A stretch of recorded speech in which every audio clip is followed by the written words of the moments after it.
All right. So this is the golden age of the Moors. I want to just lay the foundation before I get into the other slides of the Moorish paradigm. What we were doing, what was everyday life, what were the baseline levels of cognitive ability. Like this, what was normal for us as Moors. All right, so Europeans maintained their interest in Moorish scholarship. So when it was the conversion and we fell, the Christian Moors, such as Alfonso the Fifth or the 10th, and other Christian Moors, King James, they kept the interest of the study in the science. They kept the science and preserved it. They were intrigued by it. Once we fell, they still kept remnants of it alive because, after all, as we'll see when we read this, we're talking about herbs and medicine and surgery and anything that's intelligent, scientific. It was Moorish. I'm just laying a little summarized background. So the Europeans maintained their interest in Moorish scholarship. Catholic rulers set out to translate Arabic texts. Perhaps the most known Christian European patron of transition was Alfonso the Fifth, or the 10th, I'm sorry. Alfonso the 10th supported a school of translators at Toledo during the 13th century. And although we know that the translation of Moorish treatises had been going on at least as early as the 10th century, Toledo became the major center of translation for Christian Europe. Because of Alfonso's great support and financial backing, Toledo became more productive in the 13th century than other centers of translation throughout Europe, such as those in Barcelona, Tarazona, Lyon, Segovia, Pamplona, Toulouse, Beziers, Narbonne, and Marseilles. And the Narbonne part stood out because that's the high school I went to. And when I looked at this, I'm like, oh, that's where they got their name from, Narbonne. I'm like, yeah, these were Christian Moorish nation states and or royal families that were turned Christian. So Narbonne was a house. These were families that ultimately formed kingdoms and stuff like that. That's why when we got took down in Spain or Al-Andalus, it was the house of Aragon and Castile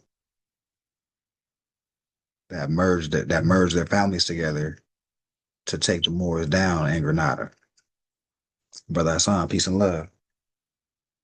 Islam. Islam. Islam, Islam, peace and love, everybody. Peace and love. Is everybody does everybody know what a house is politically? It's a house. I You don't know, think I feel like I know what it is, but I don't think anyone's ever broke it down. okay. So a house is a family that organize and form government. Um, and typically it's generationally perpetual. So it's like it continues on. And that's how dynasties are created. So once this family organized and then the heirs kept that structure going, now you got dynasties that get created Oh, because so you like create a name for yourself for the for family. the family, wealth, prestige. But the family might get so big where they got protection too. It's a military aspect of it. But now these families will link up with other families to form confederations or just enhance the government structure.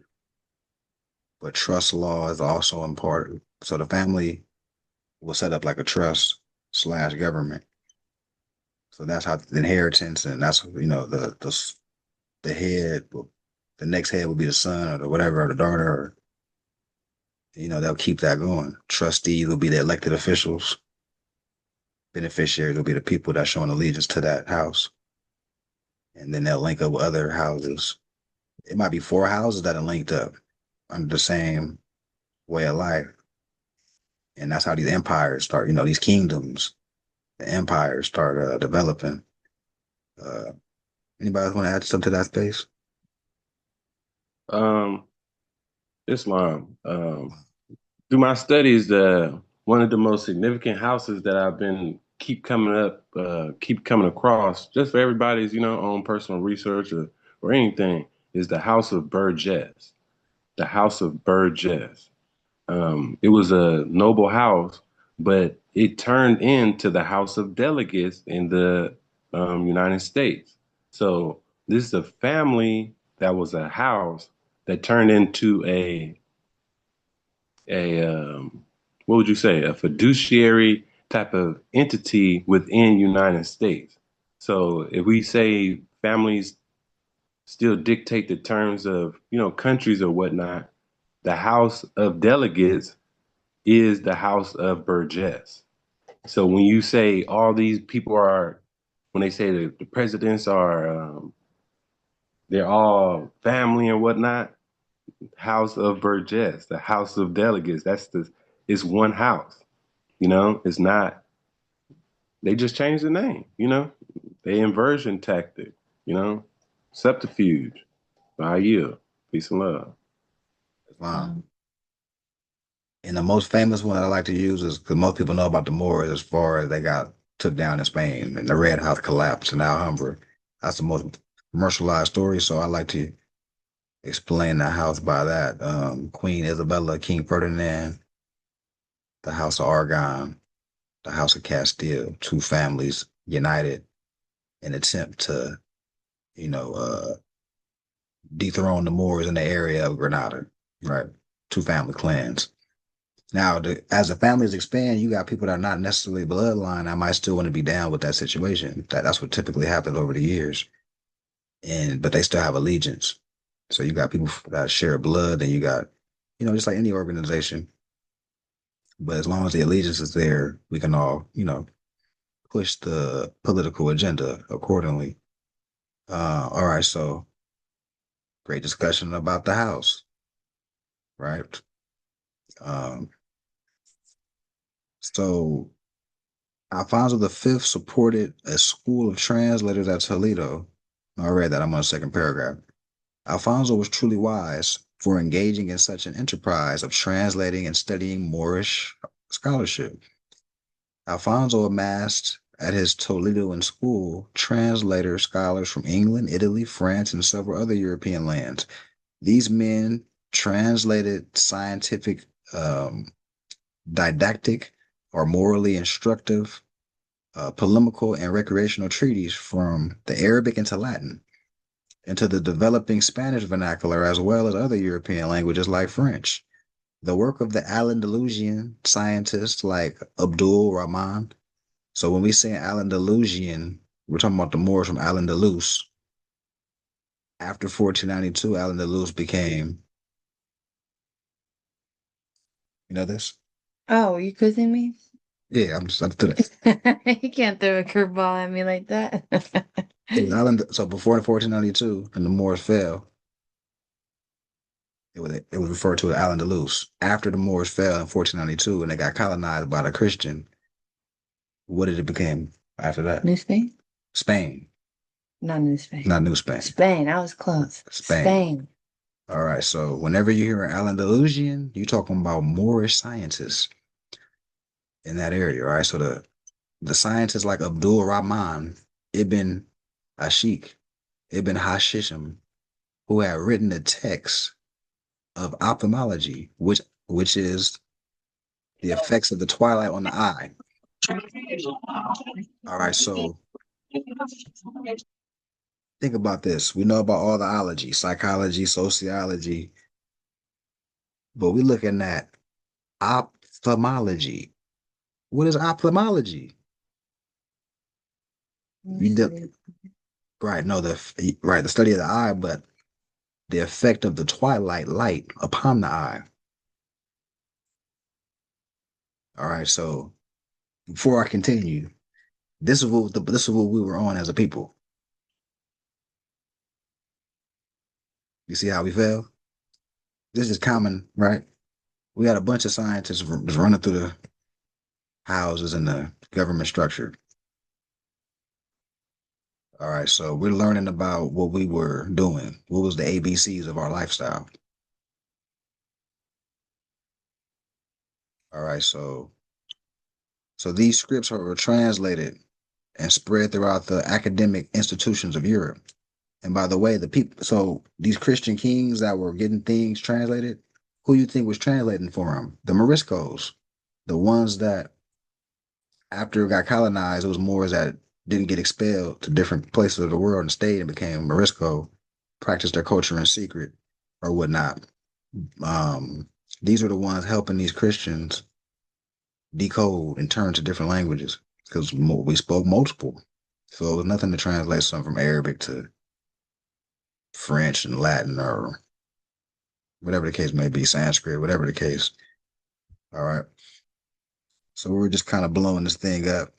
We just on one page. Look how enhanced we got. We just this is one page of information. Um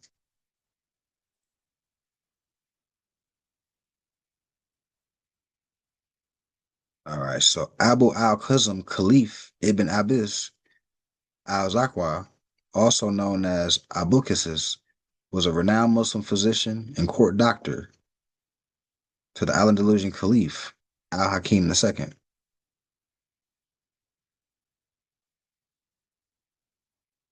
He wrote an encyclopedia of medicine and surgery entitled Al-Tarif. In this three-volume work were sections on cauterization, surgery, including detailed discussions on destruction of kidney stones, as well as ophthalmic and dental surgical procedure, and a section on treating fractures. All right, so look how you see how in depth, So very studious. very studious into anatomy. So we're talking about more science. One of Alfonso's translators, an Italian named Gerard of Sermona, translated the text into Latin, and it became the standard text for the instruction of European surgeons. New editions of the work were still being published and utilized centuries later at Venice in 1497. So let's talk about Venice for a minute. I'm not sure. I think people were here. We were talking about the Phoenicians, the Phoenicians versus the Venetians. The Venetians would be from Venice. The Phoenicians would be just a nickname for the Moors that created phonics and were pretty much everywhere around the whole world. But the Venetians, if you look at their emblem, remember, I don't know if y'all remember, we did the boule and we showed LeBron James in his chest. He had the tattoo of the boule, and it was the wing lion. So that came from the Venetians, which is, Moors that turned Roman.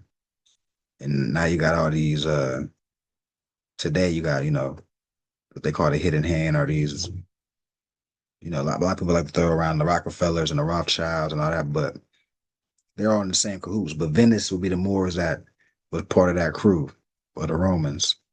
We're gonna throw that out there. So these are Christian Moors.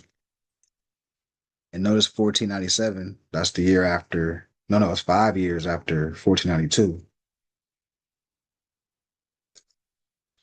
Yeah, so the Christian Moors are starting to, get their tentacles in a lot of part of the world and establish power. All right, in Oxford in 1778, the famous medical records of Montpellier in France and Salerno in Italy used the text for training physicians. So think about what's fascinating to me is the culture, right? How we understood how to heal the body, not only with herbs, but we understood how the body works. And we also understand, we talk a lot about the cosmology aspect of, your sign and all that type of stuff. It makes you look at more science with a little more humble.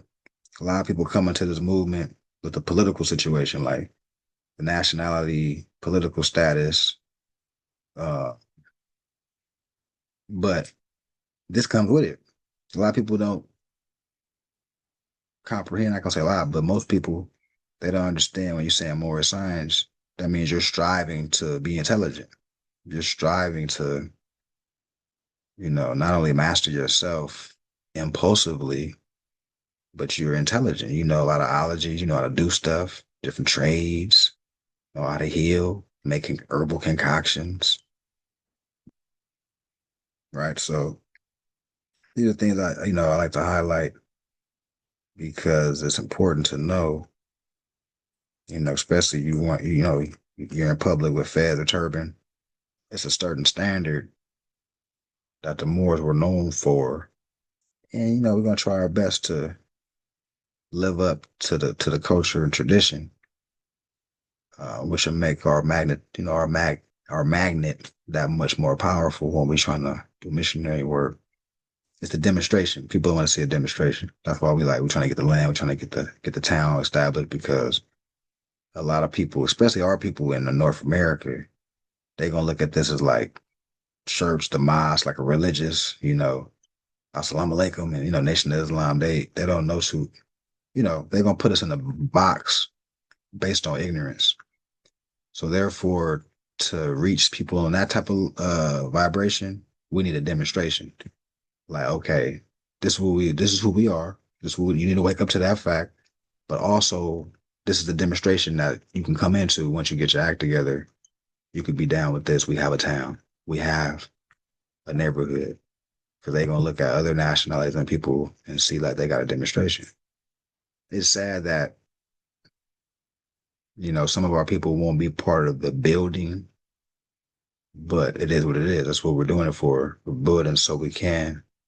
Of course, we're gonna screen people once things really get. This is gonna come to a point where people gonna want to just be down with it just because it's better than what they got going on, but their heart ain't really into it. But that's where the Klan kind of screens people, so we can have a well running operation. We just tapped in. Peace and love. Cali exclusive. Peace and love. Cali exclusive. I want to make a correction from earlier, a statement I made. Okay. When I was talking about the Vietnamese language and Khmer, and Khmer is actually closely related to Sanskrit. So I just wanted to make that correction, so I put that out there. Not Arabic, Sanskrit. So is Sanskrit? Right. Okay. Mhm. That's what you're saying. Islam to Go down. Vernon Watson Bay. Yeah, that was it. Yeah, so Khmer, so Khmer, look up the Kingdom of Khmer or the Empire. That's modern day Cambodia. Right, so that's modern day Cambodia. And then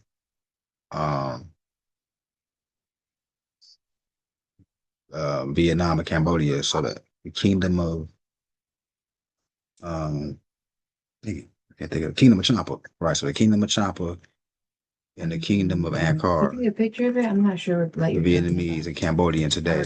Yeah, but at the time of the empire, we're talking about turbans and fezzes in this region of Southeast Asia. All right, so I just want to expound on what she was saying. All right, so the Moors, as you can see, use the text for training physicians, complete with superb illustrations on destruction of kidney and bladder stones. We understood how to get rid of the. Well, this is heavy. If this don't inspire you to get back to that, surgical instruments. So think about this. When you go to a doctor, all these things that you getting done on you, your forefathers did this prevalently. It was secondhand knowledge. But most of our people at the beck and call of these doctors, you know what, they had the will of these doctors getting shot up, getting jabbed up. But we the civilization that was doing the curing. If that don't inspire you to, that's yeah. I hate to digress, but that's just inspiration to me. Um, Another of Al Zarari's work discussed the preparation of drugs using plants, animal derivatives, and mineral compounds. European scholars translated this into Latin as Liber Servitius. Abu Moran ibn Zur, known to the Europeans as Avenzoar, and you notice all these ibns? I didn't name like 4 names. There's an ibn in there. Ibn is the son of. So once again, in the name, in Moorish culture, it denoted trust. Because you're saying whoop de whoop whoop the son of, that means you're honoring your ancestor. That's in the name. So that shows you off top, trust laws, and passing things down is customary. That's Moorish culture. Back to what most people call Jesus. Yahshua ben Yosef. Yahshua ibn Yosef, the son of Joseph. All right, so I'm just making some correlations that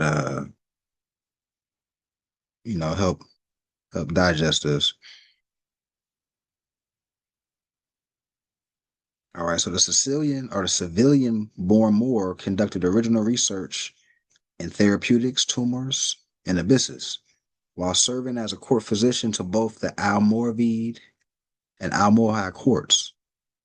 His work, Kitab al-Tasir, discussed nutrition and basically pharmacological, basically dealing with drugs and how to heal. It was translated into several European languages. An Italian translator named Paravicius translated it into Latin in 1280 under the Latin title of Thesir. Another of Avenazor's famous texts was in the medical work entitled Lestiid. But I want to go down here to the plague. See where it says the plague? The Black Plague? So the Andalusian Moors were the ones that introduced the concoctions to heal. So that's why the Black Plague was put under control. And if y'all not familiar with the Black Plague, does anybody in the chat know what the Black Plague is?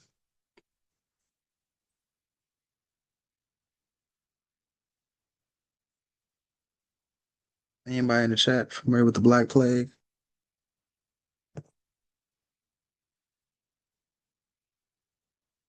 What's the Black Plague? What is the Black Plague? It's pretty much, I guess, like the when Europe went through like a disease time. I guess, yeah, it was explained to me like during school, just like somehow Europe just got super dirty at a time. There was rats, and they was you know, using the restroom, and they drinking water and stuff like that. They didn't really know, I guess, how to. When you look at it now, I guess like how to run the city once they took it over. Mm-hmm.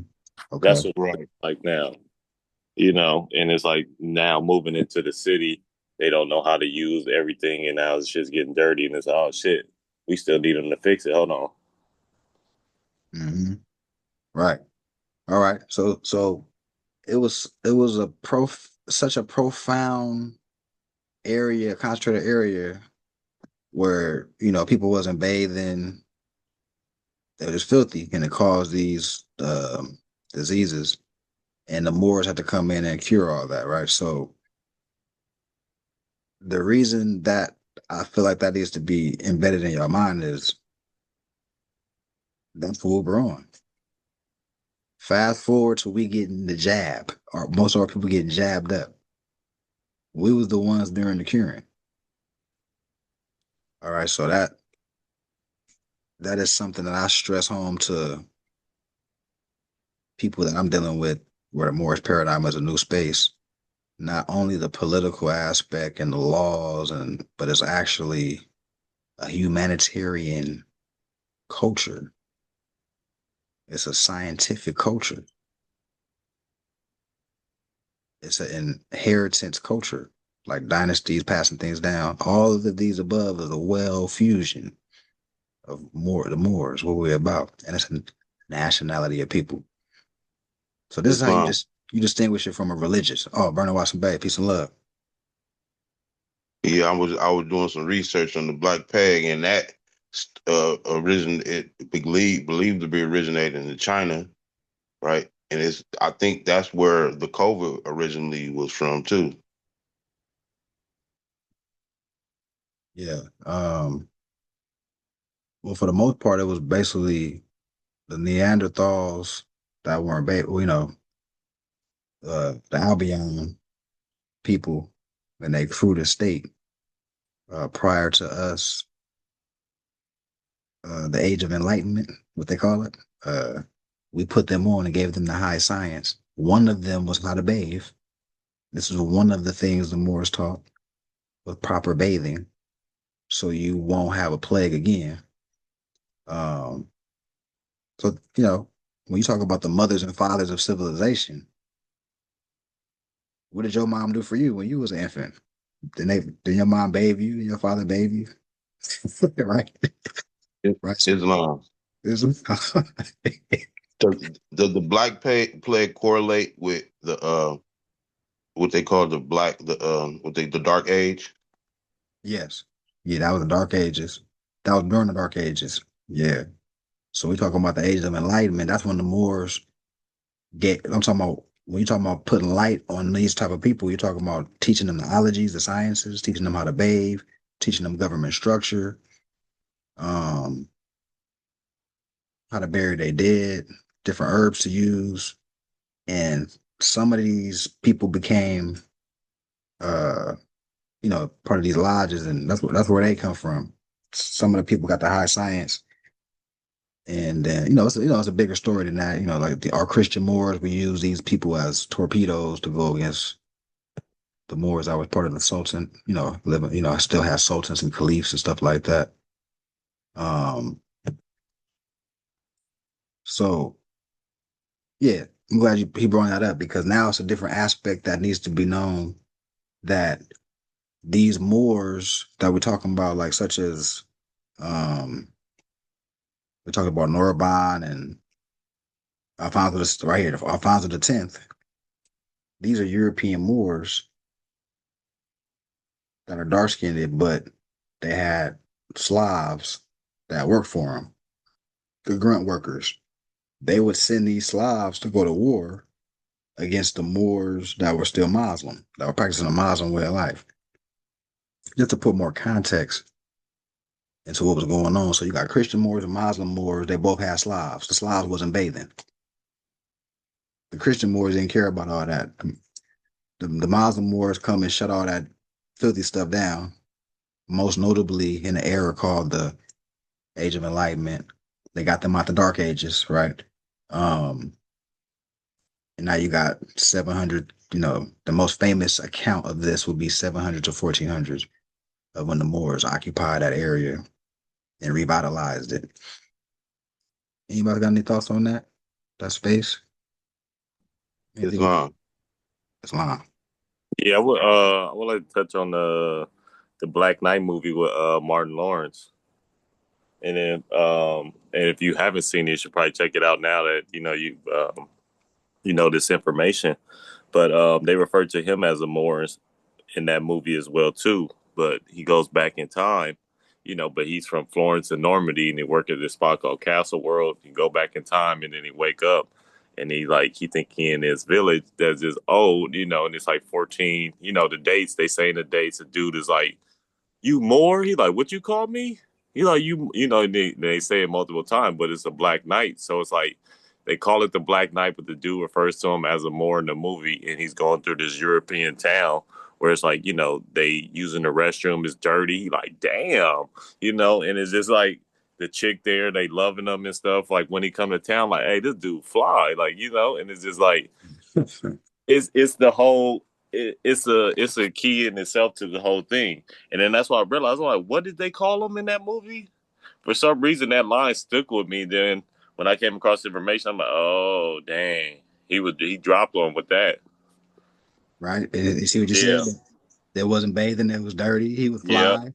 See, it all correlates. And then they would eat, they would just grab into the food. He like, damn. And he like, nah, eat some. He handed him the food with his hands. And he like, damn, y'all nasty up in here. Hold on. I gotta get y'all right. So I'm like, oh, this makes sense now. But they just put it in a goofy movie. And then he's still wearing the jersey the whole time. But his name is like Sir Skywalker. You know what I'm saying? Yeah, what the prophet say, true from falsehood, strangely mixed. He said he got the jersey, yo, he got the hip hop Negro look, Yeah. but they on the Morris type of time. Yeah, So so I'm just like, oh, okay, that's how they do it, So yeah, I think that's a good one, even just for like just people that maybe came across it as they was young, as like the Friday or something. But right. that stuck with me from that time. Mm-hmm. Islam. Yeah, Islam. How you? Anybody got any thoughts before we transition to the next slide? Islam. I was mentioning that correlation between this. They believe that the Black Plague spread originally from China Mm-hmm. because it makes sense on how like a lot of diseases that were even started back then were animal born diseases that became human born diseases, and that's kind of like how they suggest that the COVID started too, because in China they have these markets out there where they have all these exotic animals that they eat and stuff. They sell all type of different meats and stuff, monkey meat and dog meat, and it's like that practice itself basically kind of was the cultivation or the was conducive to the diseases that were animal-borne diseases that became human-borne diseases. I was just making that correlation. Fine. Yeah, you're right. Because also to add on to what you're saying, the Albions were having sex with the animals too. Like these was like a very primitive Right, right. state. They're a primitive state, you know what I mean? So that contributes to the Black Plague too, Yeah, and that was some of the knowledge that we brung to them on how to uh uh animal, what they call that when you have animal livestock, how because they would actually not know how to take care of their animals, and it would cause diseases. Mm-hmm. Fine. So let me transition to the next piece of the demonstration. This book is called Perfect Matrimony. And all this, all these slides that I'm gonna go through, it's cross-referencing from different, the last author was Ivan Van Sertima. No, it was Pimenta Bay. Yeah, brother Pimenta Bay. This author, Perfect Matrimony, is not necessarily in the Moorish paradigm, but the information is cosmic. It's dealing with cosmology, and that's an aspect of our culture. The as above, so below degree, knowing how they work together. Great book. Actually, I highly recommend it. In everybody's library. So, Perfect Matrimony and the Cosmic Christ constitute the synthesis of all religions, schools, orders, sects, lodges, yogas, etc. Indeed, it is unfortunate that so many who discovered the practical synthesis have left it to fall into intricate labyrinths of theories. Tradition has it that in the center of this labyrinth, now let me just talk about it because these fancy words that most people. So think of a labyrinth as like a bunch of things coming from different directions and they meeting in the center. And when you talk about a synthesis, you're talking about two things that come together to form something. You know, two ingredients came together to form a special taste, or two colors came together to form a color, or whatever. All right. So tradition has it that in the center of the labyrinth there was a synthesis. That is to say, the labyrinths of the temple. Etymologically, the word labyrinth originates from the word labyrinthus. The latter is a double-edged axe, a symbol of masculine and feminine sexual forces. Indeed, whoever finds the synthesis commits the greatest foolishness when he leaves the center and returns to the complicated corridors of all the theories that form the labyrinth of the mind. Christ and sexual magic represent religious synthesis. So remember, I said synthesis is two things that come together to form a different situation. So I'm going to summarize. The ancient ones, our people understood that sexual magic, which is, I'm going to put in layman's terms, the ability to discipline yourself in that area. So you allow your serpent to rise to your Abdullah Alagada, activate the Christ, activate the pineal gland. You're in a higher vibration. You're more attentive. You can digest information at a faster, at a bigger clip. Um, Strength, stamina. That's why a lot of boxers they refrain from having sex before they get into their big fights. So these are some things that need to be in a conscious part of our mind. From the last slide to this slide, we still talking more science.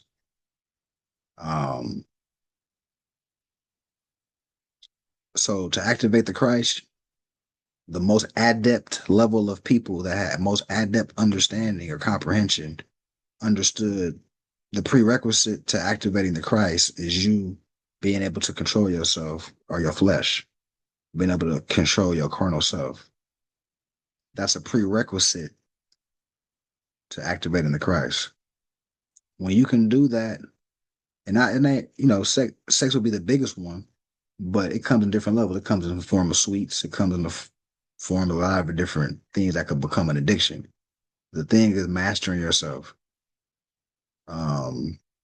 So you can get to your agenda or, whatever. You'll start wasting time when you start falling victim to your addictions. You're in a low vibrational. Now nothing separates you from the animal. If you fall victim to your lower self and you don't know how to maintain that, you're no longer in a noble nature. You lost your noble nature. All right. So if we make a comparative study of religions, we will discover phallicism or the phallus at the essence of all schools, religions, and esoteric sects. Let's remember Peristera, the nymph of Venus court, who was transformed into a dove by love. Let's remember the virtuous Venus. Let's remember the processions of the god Priapus from the august ancient Rome of the Caesars, when the priestess of the temple, filled with ecstasy, majestically carried an enormous phallus made out of sacred wood. Now, these are all later what you call like signs and symbols, just like the hieroglyphics, just like a lot of the Egyptology. When you're looking at glyphs, you might see a tomb, you might be, Anubis, Thoth, whoever the case may be. But when you're talking about the phallus in these realms, it's not like some perversion thing. It's all representative of controlling the phallus, right? Controlling that area. Because in order to, right? So with just reason, Freud, what's his name? Sigmund Freud, they're saying Freud, the founder of psychoanalysis, and he's not. Sigmund Freud is not the founder of psychoanalysis, just like Tesla is not the founder of making a car like that. We've been understanding how to psychoanalyze since BC time.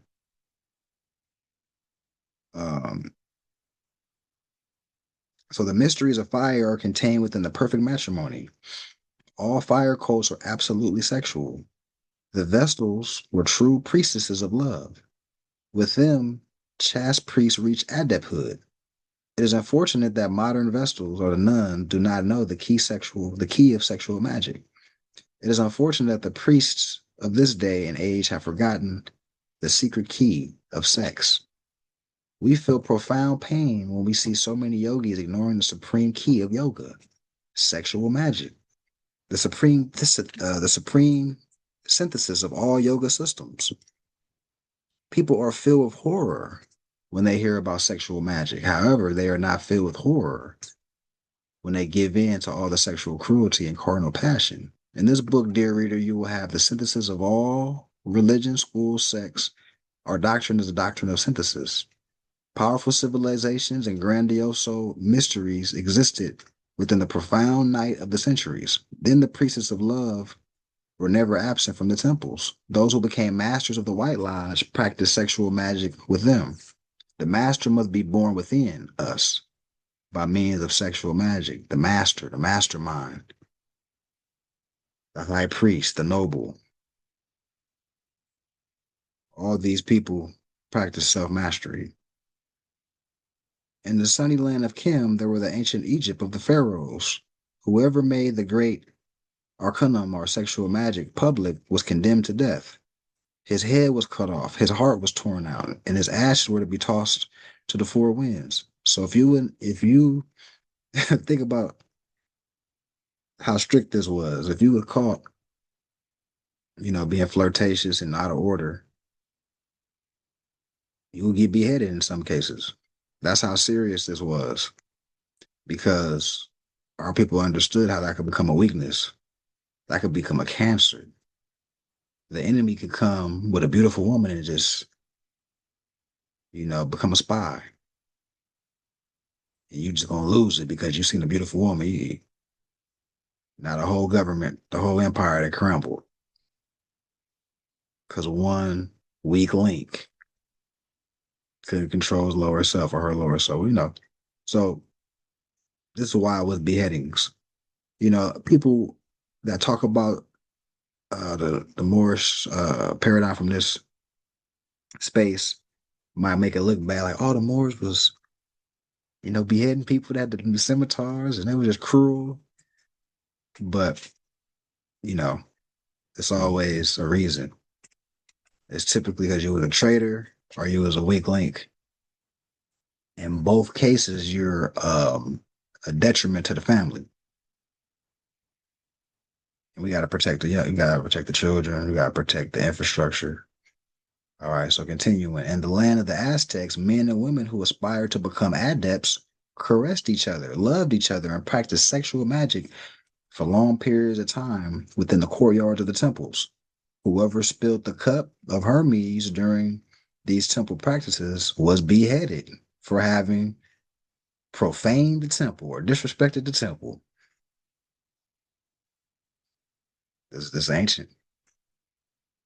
But you see the correlation of how the discipline, sexual magic, because you're doing that for a lot of different reasons. To become your optimal self, to test your discipline and your will. And once again, that's why I gave the example of most notable fighters, before they get into the ring, they're going to refrain from having sex because they know the strength level is going to get increased, cognitive abilities, awareness, so any thoughts on this space? Comments, statements? What do they mean by I spilled the cup of Hermes? Like basically semen or, orgasm. So this was the atmosphere. It was a disciplined atmosphere. So all this is more culture. Discipline. Noble Joe Ali came and just made it real simple phrases. Lower self, higher self. But when we get more in depth into understanding the lifestyle through many authors, tons of books out there that go into how we was living, what we was about. Sometimes you got to cross-reference books, but it's all there. And all this is supposed to inspire us presently to get back to a remnants of that. Be part of brotherhoods and sisterhoods that are what they call it, the mystery schools. The ancient Egyptian mystery schools are practicing what we're talking about. All right, so Yeah, it's a lot. Islam, Brother Watson Berry. Yeah, I like how in the article it emphasized that it was about discipline, and some would pervert it, but it's about self control, self discipline. Islam. So now the acronym I self law and master becomes more clear. Benjamin Bay, peace and love. Peace and love, Morris. I wanted to touch on this a little bit. Peace and love. There was a course that I had briefly went through. I didn't finish the whole thing, but pretty much when they were talking about like sexual magic, a lot of it's like very meditative. So a lot of it's like energy looping is what they called it. And there's a lot of breathing to keep the body calm, right? Because the excitement's what's gonna make you spill the cup. So it was a lot of making sure you stay very calm and the breathing to cycle the energy. And when you cycle the energy, it starts to build up. And that's the sexual magic that they're talking about. It's the energy between the two that continues to build up and up until, that's why they have like men that do like semen retention and stuff. And they say they do that for like entrepreneurs or people that are really like, really trying to get into that headspace because they understand that, there's a lot of power when it comes to sexual energy and building it up and harnessing and holding it versus letting it go. Right. So that's just something that I learned in the course and you have to there's a lot of self-work that has to be done before you even get to that part of the sexual magic and practicing. It's a lot of like peeling back, like because it is discipline, right?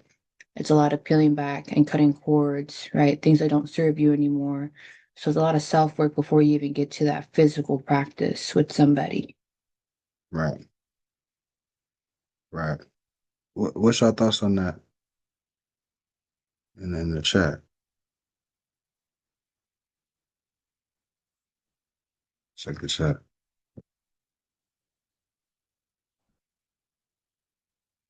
What's the title of the book? Oh, this is The Perfect Matrimony.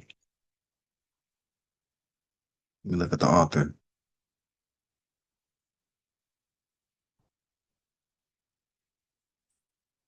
Yeah, they actually say when you practice this and like the sexual magic and really building up the sexual energy, you can have um I had to remember. I don't know, it was like an energetic orgasm without spilling pretty much the cup, right? So there's a way to still have the orgasm without spilling the sperm. Um but it takes practice and it's like it takes a lot of consistency as well. It's not just like okay, once a week or like once a month we practice this. It was like a continuous like meditative practice and almost like in the class what they were talking about was it actually got to a point where it's like they're kind of like it almost came like homework or like a chore because you do have to be like very in tune and really work on your breathing and everything else to really even get to that point. Islam, I got a question. Mm-hmm. So I feel like when I meditate, I have to be in a quiet, calm space. So how would I be able to be in a meditative state at the same time, you know, doing this, what I do Mm-hmm. with the sex magic? Like, how can I separate the two? Like, that's kind of very complicating for me. I'm gonna be honest. Mm-hmm. The feelings that come along with intimacy Mm-hmm. it's hard for me to like just not focus on that Mm-hmm. and focus on my breathing. So I'm just saying like that's a very hard thing to accomplish. I'm Mm-hmm. just speaking for myself, but do you guys have any type of advice as far as that is concerned? And I yield. No, yeah, that's a good question. Um, and that's a good, because that is true, right? That's that discipline part. And it's just like setting up, like if you went to a breathwork class or a yoga class, setting up the atmosphere before getting into the act, right? So it'd be setting up like a very calm environment, maybe going through the breathwork together, right? So that way both people are relaxed and understanding the intention too. What's the intention of going into this physical intimacy, right? Knowing that, okay, we're going to work on not spilling the cup. We're going to work on, okay, let's work on breathing and getting to a calm, nice, you know, meditative space with some candles around. Let's get some nice music. Let's like very calm environment, right? So both getting into the meditative state before getting into the act. And then once you get into the act, then it's like you continue that, you focus on the breathing, right? So that way the energy doesn't build up too much. Like you still let it's an expansion of energy that does get built up, but not letting it get built up to the part of spilling over. That's the control part. And then you get to be able to cycle it through both partners. But that's a practice. It is a practice. That's why it's a consistent, like the couple that was doing the course, that was like almost like an everyday thing that they had practiced, and it came to almost like they said like a chore, because it's like you have to be consistent to build up this energy and build up the practice and even set the mood and and even work on your meditation and your breath work together, so that would be what I would say based on my studies and stuff, setting up that kind of vibe before getting transition to that. And that might take like doing that first, just doing that with your partner first, just breath work, even before like getting into any kind of like physical act, maybe for like a few weeks or like, just learn to do that together, right? Because it might, I don't know what you have your partner done, but it might feel a little weird at first, or it might feel a little different. And, because typically we're meditating by ourselves, right? So being able to be in tune with your partner in that way in your breath work, and then getting into that space a little bit later. That's what I would suggest, Mhm. to kind of practice getting into that mode and staying in that mode and sticking with the breath, you know? Islam. Toya L. Islam. Hi, Islam. Peace. Peace of love. Breaking up a little bit, but Islam. But so all this is more science, right? It makes you look at this a little different. Like I say, from the past slide to this one, you see the more science of the culture, a way of life, what I self law and master is. What are you mastering? The self. And this is one of the areas will be the what they call sex magic, which is essentially, like she said, retention.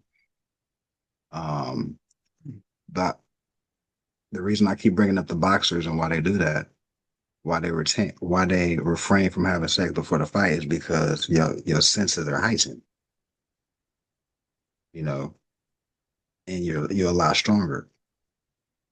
So it's a calculated approach, and it's the culture. So all this now let's transition into a body politic. The people involved are striving towards this. We organize and set up trust, which protect this community insulated. Really, we're protecting each other because we have a organized way of how we're gonna move things forward. And then the most competent people become the beneficiary to keep the thing going, right? Any land we get, businesses associated or attached to this noble thing, you got trust law, inheritance law, customary law that are attached to it, right? So all this thing is well woven you know, and it's exciting to me. And once again, I like to stress everybody, being an ambassador and when you do a missionary work coming from a sound mind perspective and intelligent versus trying to bash somebody about or bash whatever they got going on and let them know that's not where it's at. You need to come over here to the Moorish paradigm. You didn't know your nationality. That's cool too. We can put out information like that in an intelligent tone, but it's more about first of all us being knowledgeable of what the culture was. Let's face it, we're gonna be a student forever. Nobody knows everything, so we want to stay in that mode too. But when we're dealing with our people, we want to we are brothers keeper. Like tap into this. Um, Also at the same time, the people that are woke that are building with us, we centralize and we're trying to get the land because we want to have a community that we can walk through. As we doing our missionary work, we want to let people look, this is what it is. Once you come tap in with us, come out. Let's go get something to eat. Let's come out to an event. Come to one of the meetings. Matter of fact, I'll pull up on you.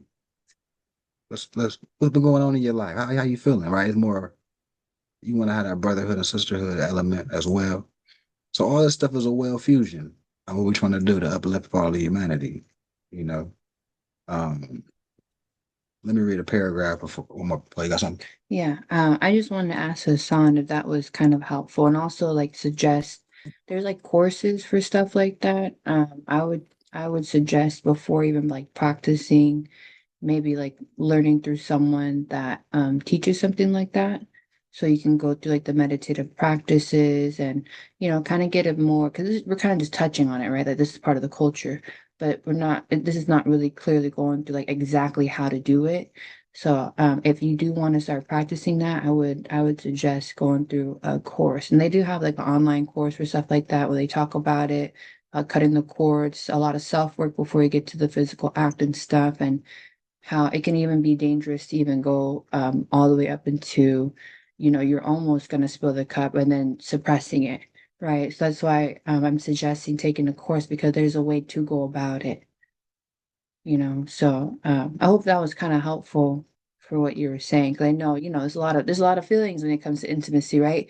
As rightfully so because that's what it's for, is to be able to like also like have children. How are you gonna want to get there if it's not even like pleasurable, right? Islam, Islam. Mhm. That's long. And I want to bring up something. This is more science, right? My perspective was earthy. I gave an earthy analysis. Nanel gave a water analysis. She gave right. She's a Pisces, but you see how we talking about the same thing, but you get it from two different degrees, and that helps with the full circle of anything. I wanted to highlight that's more science in action. You know, and that's really what it's about too, being able to have that balance. And the same thing. I'm not sure who's familiar with the Zodiac Comp. I know Benjamin Bay is the Zodiac Constitution. I think a couple other brothers is, but that's what that is. Zodiac Constitution is everybody that's doing what they're doing because they naturally bring that to the table. She came from a more intricate. If you want to know how to do this, I recommend you get the skills on how to go about this self mastery act that you're trying to obtain. I came from a perspective of, oh, this is the culture. It is more summarized, right? So I wanted to highlight that that's more science, understanding that, right? And that's how man and woman can become in harmony um, with that type of understanding. All right, so one more paragraph of this slide before we continue to the next aspect of the demonstration. Did I greet everybody? Let's see. I think Toya was the last one. All right. We aspire towards only one thing, the one goal, only one objective, Christification. It is necessary for each human being to Christify himself. It is necessary to incarnate the Christ. In this book, we have lifted the veil of the Christic mysteries. We have explained what the Christic principle is. We have invited all human beings to follow the path of the perfect matrimony in order to attain Christification. We have explained that Christ is not an individual, but rather a universal cosmic and impersonable principle, which must be assembled by each human through sexual magic. I think that's a good, we can end. That's a good period on this. The reason I wanted to talk about this in conjunction with the last slide, as far as how to, we were into different ologies that knew how to, for example, get rid of kidney stones, and we cured the Black Plague, and that's one aspect of it.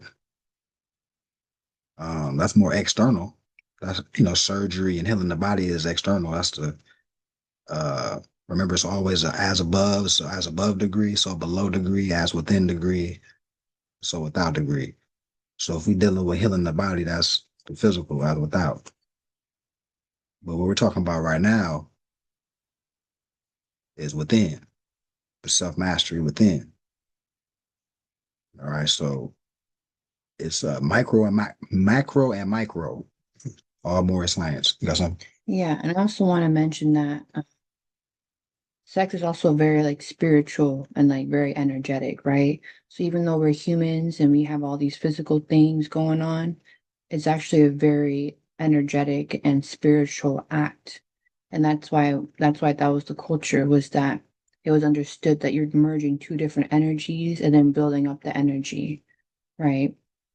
So when you keep it in that perspective of like, this is a spiritual bond, this is an energetic bond, this is like cycling of the energy, and coming in with intention with the act, then that's when you just kind of start to practice it. Because, kind of like how we've been conditioned out here, right? It's very hypersexualized, very, a lot of things going on out here. Pretty much like, spill the cup, right? But when you look at it like very carnal, but when you look at it a very spiritual way, then, and it takes a mind shift to kind of get to that point, right?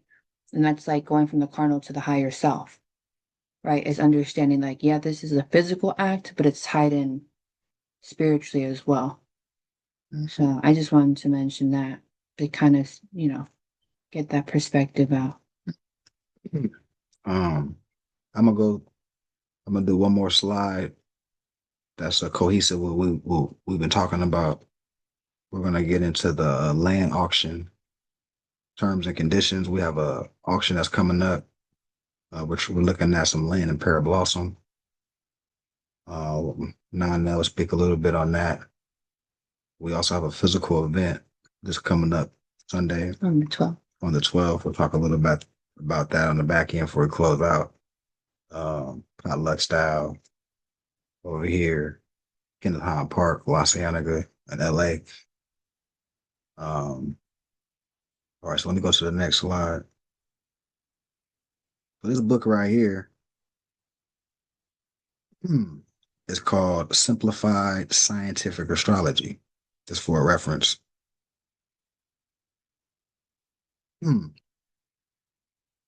as I'm reading this, just understand the previous two slides and you'll see the correlation, but don't lose sight that this is all more science. The practical value of astrology. There is a side of the moon which we never see, but that hidden half is as potent a factor in causing ebb and flow of the Earth's tide as the part of the moon which is visible. Everybody familiar with ebb and flow is, right? I want to take this for granted. Like, people just know what ebb and flow is. Does anybody in the chat or does anybody not know what ebb and flow is? Yeah, I don't know what it is. Let me know. You know? Ebb and flow. Well, I feel like it's just the flow. That's how I would describe it. Just the Okay. flow. I don't know how else to describe it. How would you describe it? So think of it like something pulling and releasing. Think of it like two opposite things happening at one. You know, Pull, working together. push and pull. Mhm. That's a good layman's term, right? Okay, there you go. All right. So this push and pull causes momentum, causes things to be, and it's harmonious. If both sides, so like man and woman would be an example, like that are earth, water. These are two elemental things that are oppose each other, but when they work in harmony, it's harmonious. All right, so um, this author's giving an example about the moon. So think about high tide. Whenever it's a full moon and you go to the beach, what's happening? Crazy high tides. That's because the moon is a magnet. That's an example of ebb and flow. It's a product of something. Those two things make a product. All right, Big so belly, little belly. big right. Starting to make me think of squatting. When I squat, I take a big belly, so my stomach is like tight. It's like be like a full moon or the tide rising. You know, your stomach is full of air or another form of water. You know what I mean? So it's like ebb and flow is how I like,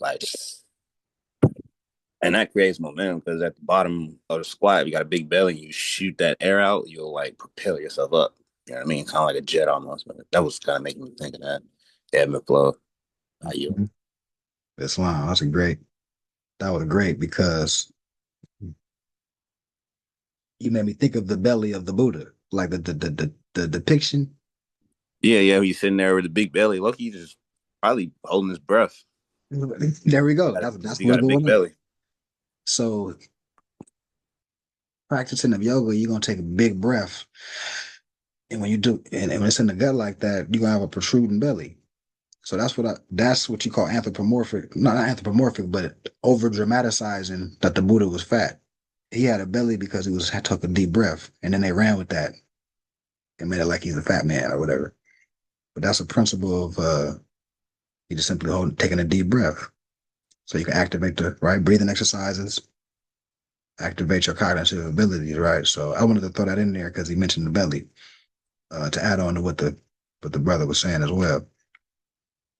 Um, so similarly, there is an invisible part of man. So it's a correlation. It's an invisible, the other side of the moon that you can't see, but just because you can't see it, it's still affecting the things you can see, such as high tide in the ocean. So we're going to use that parallel. Similarly, there is an invisible part of man which exerts a powerful influence in life.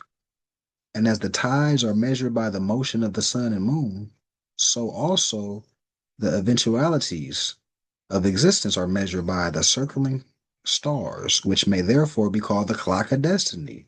Anybody heard of the clock of destiny? Remember, this is not a Morris author. This ain't a Morris author right now. But I'm pretty sure some of the Moors have heard about the clock of destiny, right? Where do you think CM Bay getting this from? You think he's making stuff up? Or this old information? All right, so the clock of destiny, which is that zodiac wheel, that clock. Matter of fact, the clock with the hands, 12. It's only 12 numbers, right? How many constellations? 12 constellations. So we're talking about more science. The as within degree, and then we got the as above degree. Because if I'm Virgo, I'm just Mercury. I'm a planet. I'm representing the planet. Neptune is next to me right now. Jupiter. Jupiter, Neptune, right? Because I think Scorpio and Pisces got two ruling planets. So we're just a replica of the stars. So when we're talking about body politics and government structure, that's what we're talking about. We're talking about planets in orbit working together in harmony. That's something. Yeah. But even though we're made up of these stars, there's still a higher self and a lower self within your astrology, right? And that's why it's like learning, like, okay, what are some things that would be a detriment, right, based on my energy? And what would be some things that I need to improve on? based on my energy, right? Like for example, like Pisces are known to be like emotional creatures, right? So how do you work on coping and emotional regulation? What are some things that you need to do to make sure you keep that in check and stay grounded, right? Having people around you like an earth sign that might be able to help with that, or finding your own grounding techniques. So I just want to put that out there is that there's different sides to work with, even though, we want to be on our higher self to be able to work together, right? Because we have everyone in their astrological signs and at different levels, it may not be as harmonious unless everyone's, at their peak. Hmm. Yeah. And that's because the flesh had got involved. When we're talking about just pure Mercury, the planet itself is not in the carnal state. We're human. We're having a carnal experience because we're humans. So that's the subtle differences of the human and the actual planet itself. Is we always fighting to transcend or rise above our higher self or master it rather put it in check rather. Mhm. You know. Any thoughts on that? I think I'm with this slide. I'm gonna just leave it at that and let Nine go into the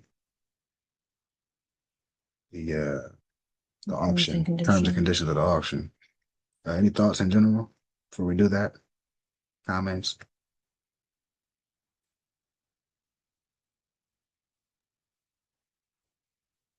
It's great edification, especially on this what you say Easter Sunday, springing forward, happy true year, all the Moors, so peace and love. Islam. Islam. Okay. Okay, so we're going to transition over to this tax sale. So I just wanted to give an update. I have it on my phone, but I wanted to give an update from the last time we did the treasury, just because I don't think we'll be able to do it for the next time because we're going to be entering the auction. Here we go. So based on the last time there were donations made, we now have a total of $4,996. I know the last time we spoke, we said we're trying to get that 5,000 for the deposit to even get into, can you scoot over a little bit? To even get into the auction. So I wanted to go through this and then even go through maybe the list. I think I have a list to show, or I can just put up on my phone of pretty much what the cost of that land is. So I'll probably try to find it. But yeah, so it's important that whenever we attend an auction, that we always go over the terms and conditions because they can update it, it can change. So I want to go through it so we kind of all like thoroughly know what's going on. So let me just go on the website first to kind of give a breakdown and then we'll go into the terms and conditions really quick. So you can find this online. Anybody can go find this. This is the LA County Treasurer and Tax Collector, and you go specifically to auction. And it'll let you know that they're having an auction on this left side right here. I'll tell you what website they're having it on. They usually use like a third-party website for that auction. And they tell you the days to register, what time it starts and what time it ends, right? This is important because when we're registering for the auction, we do a wire transfer. So that takes about, I think like 48, 72 hours, something like that. So if the last registration date is on the 14th, that means that we have to do the wire transfer a few days before to make sure that we completely go in. And the auction for April starts on the 18th and it ends on the 21st. What we found is that when we attended the first auction is that all the bidding wars happen on the last day. So, we'll probably just check in, kind of see what's going on the 18th. And then on the 21st, probably like around 11 a.m., go in, check to see what's going on, where the bid's at, and then kind of just stick around to see if there's any movement and then start placing the bid, right? Because it's kind of like we don't want to show our hand a little too early. right? That people are interested in this piece of land. We want to wait because there is a lot of land that's being bid on at this auction. Let me see. Yeah, they have the property list right here for anyone that's interested in looking into that. But we're focused on a particular piece of property that's 5 acres over in Pear Blossom. It's close to utility line. There's a house at the corner where that land will be on the inside more, but that lets us know that there's utilities and things running around the area. Um, Brother, that's not the same 50, so okay, yeah. that's on. Thank you. Okay, so let's go over the terms and conditions. Okay, so this is for the 2026 online auction. It's going to be on GovEase.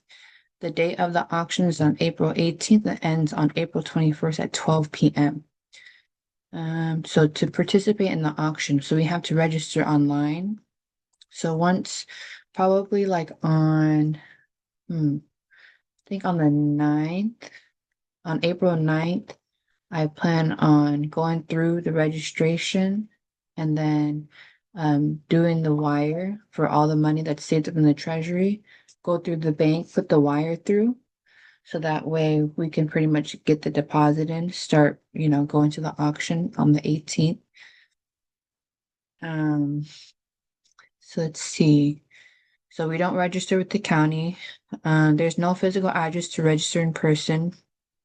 So to place a bid, you must submit a deposit in advance, right? So that's why the 5,000 was our goal initially. And actually the land last year in 2025 was 4,500.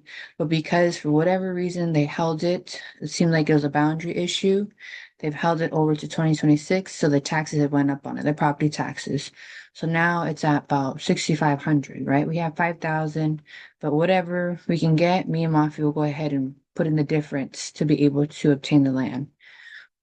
So the bid deposit of 5,000 and or 10% the spend limit that you set. So whichever is greater. Bid deposits must be in the form of a bank wire transfer, bank issued money order, cashier check, or electronic check. Other types of money orders in personal or business are not acceptable. So I just do the wire transfer. Let's see, GovEase must receive deposit payments no later than the 14th. Please contact GovEase directly for instructions. Okay, so like I said, I'll do that on the 9th. Do not submit bid deposits to the county. So they really want you working through the third-party website, 'cause that's where they're putting all the land and everything. A bidder's deposit will be applied to the winning bids until the deposit is exhausted. Unused deposits will be returned to respective bidder within 40 days of the end of the online auction. So let's say we don't win the bid, right? For whatever reason, then it would take 40 calendar days for that money to come back. We'll just put it back in the treasury and continue to build it up like we did last time. Okay. So vesting. Vesting is completed at registration. So vesting will be completed as a part of the bidder registration. The form of title and vesting that you choose are important decisions you should consult with an attorney, tax advisor, estate planner prior to selection. Once submitted, GovEase will not accept any further changes. So this is how you would vest, right? So under the California Civil Code 678, some common forms of holding title include but not limited to. So there's sole ownership, single man, single woman, married man or woman, registered domestic partner, single person or married person. There's also co-ownership, so community property, which is presumed formed for married couples, community property with right of survivorship, joint tenancy, right of survivorship where parties have equal interest but parties may not be married, tenancy in common where parties each own a specified interest in the property. Examples of vesting include but are not limited to. So a single man, a married man, unmarried, widower, corporation, a trust. This is how we're going to be going as a trust. Partnership, single woman, married woman, and so on. Public agency, LLC. So we're going to be going in as a community trust for Khalifa Society. So place, date, and time of online auction. Like I said, it's going to be on April 8th. It starts at 3 p.m. and ends on April 21st, which is Tuesday at 12 p.m. I requested time off to be able to be at the auction to make sure we check on that. That way we can give you guys the update at the next temple meeting after that Tuesday. And the way that the bids actually work is that the time, if there's like a bidding war going on for a piece of property, they actually continue to extend the time. So let's say it ends at 12, there might be a bidding war on a property. It might go on to like 1 p.m. Right? So I just want to let you guys know that that's kind of like how that goes. Okay, so minimum price for properties in the sale will not be less than the total amount necessary to redeem plus the cost of the sale. So minimum price is located next to the corresponding property description. The list of properties available, so on that website. Like I said, what I saw was it was about 6,500. So we're at 5,000 right now. So just be a difference of 1,500 we just gotta put in. But we're gonna go over some other logistics too, as to like little administration fees that we'd have to pay to be able to even get that. So let's see. There's a note pursuant to California, so the tax code, the current owner of tax defaulted property, subject to sale under this chapter shall not purchase that property directly or indirectly at a price below the minimum price determined pursuant to subdivision. No deed shall be transferred to the purchaser if the property is purchased directly or indirectly by the current owner for lower than minimum price, which indicates the minimum price at which property may be offered for sale pursuant to this chapter shall be amount not less than the total amount necessary to redeem. So pretty much anyone that's purchasing the property at the auction, it has to be whatever back taxes weren't paid. Because that's the reason why it goes to the tax sale. There's pretty much back taxes that were not paid. So it cannot be lesser than that. Properties in 2026 online auction. GovEase, which is a third-party website, will provide the list of properties, and we'll post a list starting on March 13th. So it's been out for about a month now. A bidder may bid on the property when it activates for bidding. If a particular property is not activated for bidding, it means that it has been redeemed, withdrawn from the sale, or the period for bidding has expired. Right? So we have to go on the website because that's another part of the auction is that the owner has the right to still redeem their property up until the last day of the auction. So I'm sorry, before the start of the auction. So they would have until April 17th to redeem the property to pay the back taxes on it. So that's why it's a little bit risky, but also higher reward, right? Depending if the owners even informed or even care to even redeem the property. So they just give you a caution when you're going through terms and conditions. So investigate before you bid. So we've been looking into this property for about, I want to say maybe like a year now. And we found out a lot of information about it. Had some people tell us like, it's a good piece of property. And we're even like working with the mayor over in Sun Village, which is the city right next door. So there's a lot of support, I feel, around getting this piece of property as well. So it's offered at the auction or subject to tax collector's power to sell due to defaulted property taxes exceeding 5 years or more. So I think this property, defaulted back in 2019.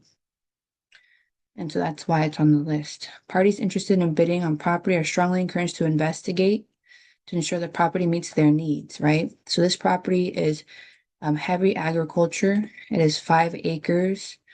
Over in Parablossom, it's an unincorporated place, which means that it's not incorporated by a city. So there's a little bit more freedom there where we're dealing with the county versus the city.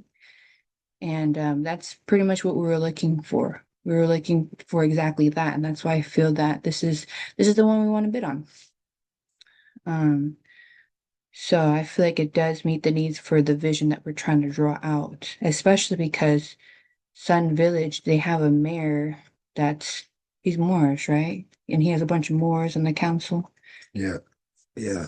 I'm a councilman. There's 2 other Moors on the council. Yeah, so I just feel that it's fitting, right? We're in the right area. So The tax sale cannot guarantee the condition of the property nor assume responsibility for any codes, permits, or zoning ordinances. An investigation may reveal the property is part of a street, alley, located in a flood control channel, or landlocked. So we thought this land was landlocked. However, we found that there's an easement. And if we purchase the property, we can pretty much, we have the deed. We can pretty much create an easement with the neighbor and things like that, through court if necessary. So there's a lot of different ways we can get around that part.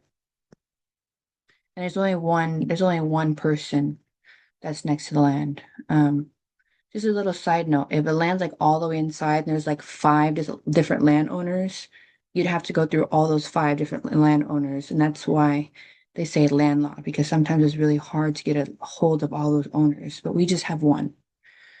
Let's see. Improvements shown on the property for a particular property may no longer exist at the time of the auction. So there is a lot of vegetation on this piece of land.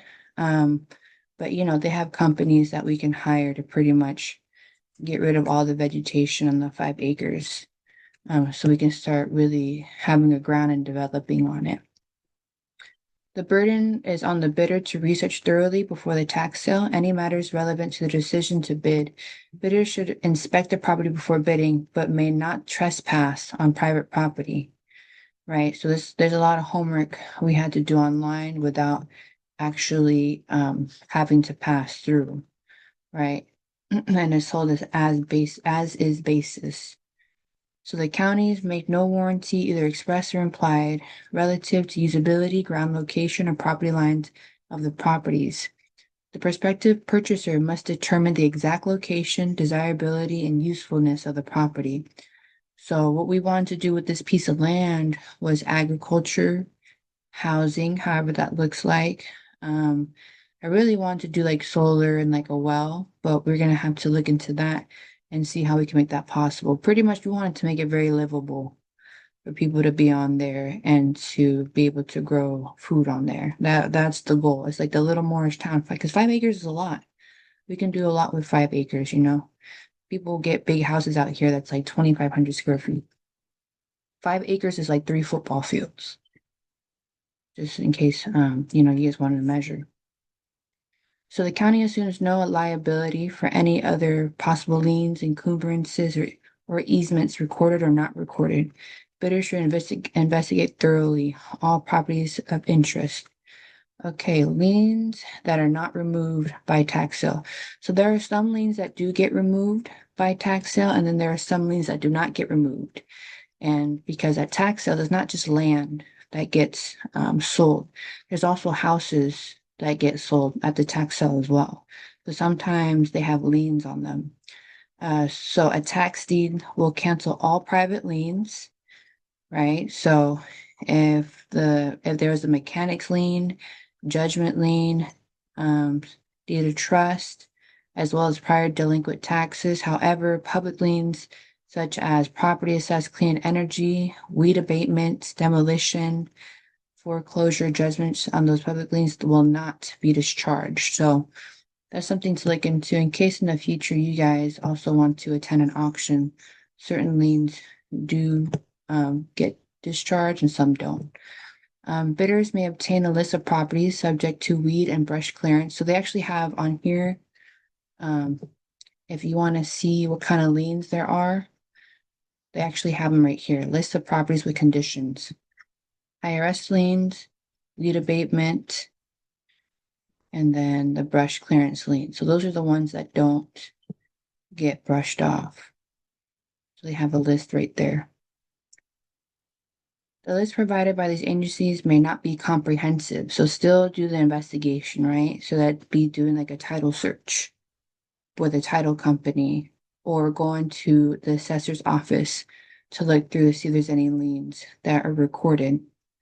So that's what they mean. They're going to put out a list, but still our job to do the homework. Let's see. Okay, so it just continues to go through. A tax deed does not cancel the following liens, special taxes, or easements. So any liens for installments of taxes, special assessments, okay, will be payable upon secured rule, lien for tax assessments and rights of taxing agency, which does not consent to sale.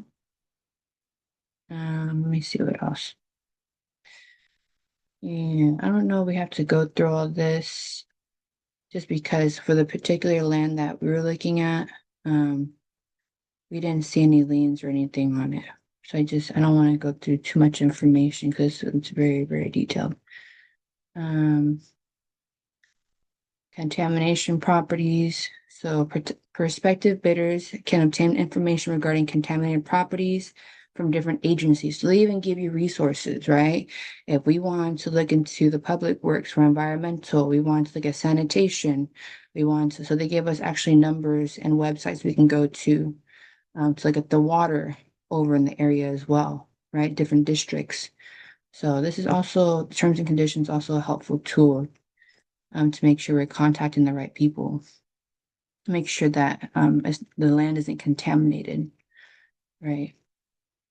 Let's see. They also know that the tax, so just because they're putting up for auction does not mean they're always aware of the condition of the property that they're selling. So they pretty much just get this property and they just plop it on like, all right, we're selling this, but they don't know really what's going on with it. So that's why it's up to us to do the investigation. They really put it out there because people have bought land and or thought they bought a house and there's like the house is totally broken down.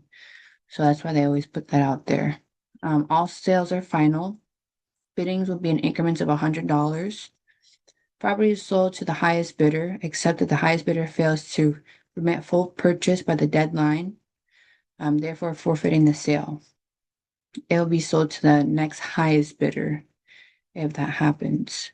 By placing a bid, the bidder is acknowledging they have confirmed to their satisfaction the identity of the property they wish to acquire, and the sale will remain final whether the bidder claims to have a bid on the wrong property or learned of undesirable property details.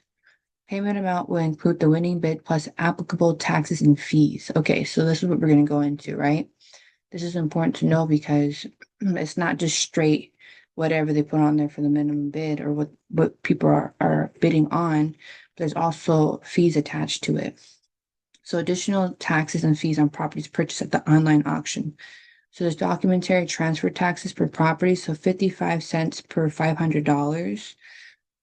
So this is like about $6,000. So it's probably about maybe like $8 or something like that. Survey monument fee property is $10. City transfer taxes will apply to those properties located in the following cities. So we don't have to worry about that because this is unincorporated. Let's see. The bidder will be responsible for paying the upcoming annual secured property taxes. So once we even purchase the land, something that we have to take into consideration is that now we're responsible for the property taxes on it. So even looking into how much are the property taxes on this piece of land, right? To even keep it up. So that way it doesn't go out for auction unless we kind of wrap it up once a year. Yeah. Payment for property purchased at the online auction. So after the sale, GovEast will send payment instructions via email to all winning bidders. If the bid on any single property is more than the deposit, right, the successful bidder does not have to pay the balance at the close of sale. He or she may exercise deferred payment option, right? So let's say we put in 6,500, but we all agree the highest that we're willing to bid on this property. Maybe we say we want to go to we say 8,000, right? That's how much we're willing to bid on for 5 acres of land. Is it for here? Yeah. So I'm trying to plug in the laptop. Right. So that also has to be a conversation. What's the ceiling, right? For are we going to continue the bid or are we going to give up on the property if it goes past a certain amount? And if it does go past a certain amount, we have time for a deferred payment option. Okay. Go.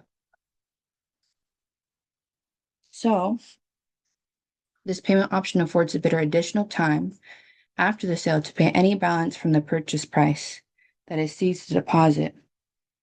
Deferred payments are due. So there's an address. It's on Main Street over in Madison. No matter no, sorry, no later than Friday, April 24th. So it closes on the 21st. Then they give us an extra 3 days for a bank wire transfer to pretty much pay the rest of it. So that's how we can go about that. So we can discuss within this week or today what's the maximum bid we're willing to go for this piece of land. If the buyer fails to pay the balance of the entire deferred payment on the 24th, the buyer will forfeit their deposit and the buyer obtains no rights to the property. So we got to make sure that if we're going in for something and we win the bid, that we actually go in for it, because then if we don't pay it, then they're going to just take the deposit, right? When the highest bidder fails to remit full purchase price by the deadline, the sale is forfeited. In this case, the property may be sold to the next highest bidder. So they keep the deposit and they sell it to somebody else. That was the next highest bidder. Let's see. So note, the county may file a claim against the winning bidder who fails to complete the sale. That bidder may also be banned from winning at future auctions up to 5 years. In addition, the county may add the unpaid balance to unsecured tax roll and use the tax collector's statutory remedies of seizure and sale to enforce collection. Therefore, do not fail to complete your purchase if you do the deferred payment option. Okay, so we're almost done. Title to the purchased property conveys to the winning bidder upon payment in full of the purchase price and recordation of the tax deed approximately 60 to 70 calendar days after the sale, right? So we wouldn't get the title until about 60 to 70 calendar days after the sale. They'll deliver the tax deeds to the recorder of recordation. After recording, the recorder will mail the tax deeds directly to the purchasers, right? So it's about like a 2 to 2.5 month process after to get the title. Neither the state of California nor county of Los Angeles nor any person designated by these agencies is liable for damages sustained to the property purchased at auction from the time of sale until the recordation of the tax deed transferring. So LA County Tax Law does not provide the purchaser with a title insurance policy and makes no representations or warranties with respect to the condition of the title. Additionally, they advise prospective bidders to contact title insurance companies prior to the auction and obtain information regarding the availability of title insurance for properties purchased at the auction. Okay.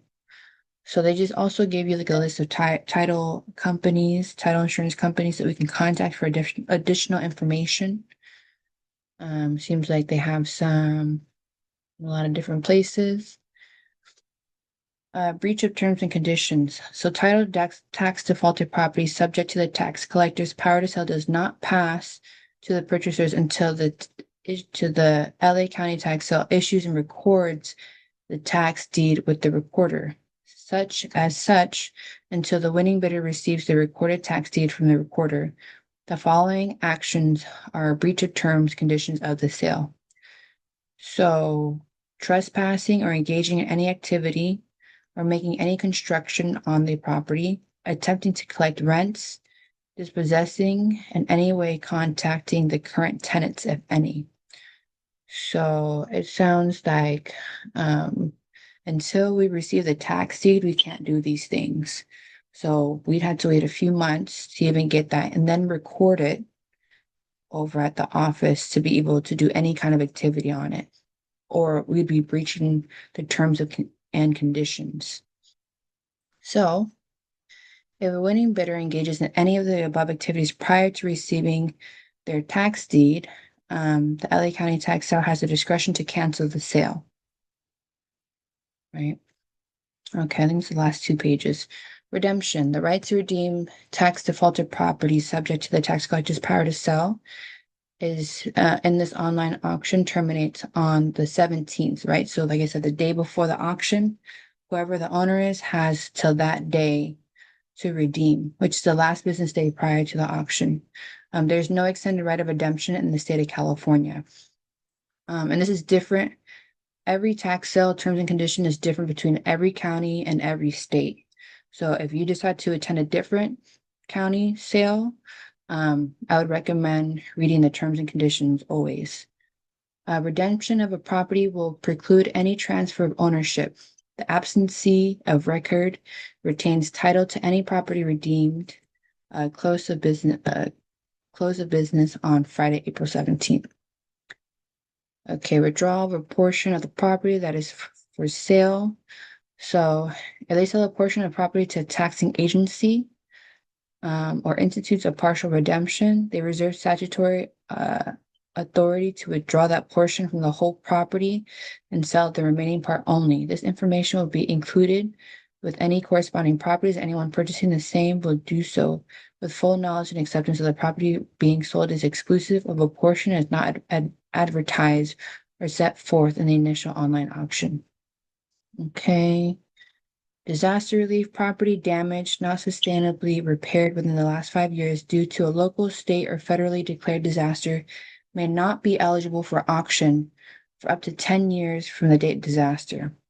If the property is tax defaulted for 5 years or more prior to the date of a disaster, the LA County tax sale has given notice of power and intent to sell. Such property shall be subject to sale by operation of law without regard to the date of disaster. So what it sounds like, if there's a disaster, they can't sell for up to 10 years. But if the property is tax defaulted for 5 or more years prior to the disaster, then they still can sell. Cancellation of sales. So they have the authority to cancel any sale without the winning bidder's prior consent.